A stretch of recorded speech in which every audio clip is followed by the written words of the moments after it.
बदलापूर शाळेमध्ये 4 वर्षीय 2 चिमुकल्यांवर झालेल्या अत्याचाराची घटना अत्यंत निंदनीय आणि विकृतपणाचा कळस आहे।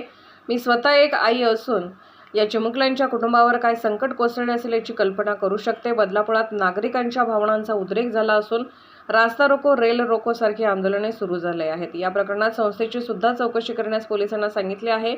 दोषींवर कठोर कारवाई करण्याचे आदेश देण्यात आले आहेत। हा गुन्हा जलदगती न्यायालयात चालवण्यासाठी आजचा प्रस्ताव सादर करण्याचे आदेश पोलीस आयुक्तांना गृहमंत्री देवेंद्र फडणवीस यांनी दिले आहेत। समाजामध्ये अशी विकृत मानसिकता वाढत चालली असून कुठेही काहीही अनुचित प्रकार घडला तर तात्काळ पोलिसांना कळवावे, तसेच पालकांनी सुद्धा अत्यंत सजग राहावे अशी माझी सर्व पालकांना नम्र विनंती आहे।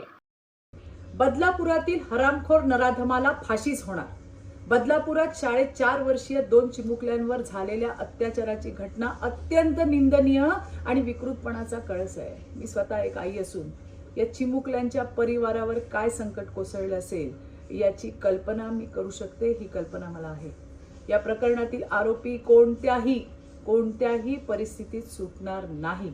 राज्याचे गृहमंत्री देवेंद्रजी फडणवीस आणि गृह खाते अत्यंत सक्षम असून या प्रकरणाचा छडा लवकरात लवकर लागेल अशा सूचना सुद्धा त्यांनी पोलीस खात्याला दिल्या आहेत। या हरामखोर क्रूरकर्म्याला फाशीच होणार। या घटनेमध्ये 2 तासात आरोपीला पोलिसांनी त्या ठिकाणी अटक करण्यात आली आहे। बदलापुरात नागरिकांच्या भावनांचा उद्रेक झाला असून रास्ता रोको, रेल रोको सारखी आंदोलनं त्या ठिकाणी सुरू झाली आहेत। आरोपीच्या मुसक्या आवळण्यासाठी गृह खाते अलर्ट मोडवर आहे।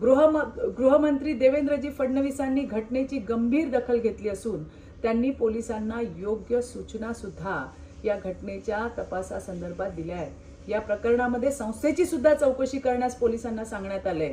दोषींवर कठोर कारवाई करण्याचेही आदेश देण्यात आलेले आहेत।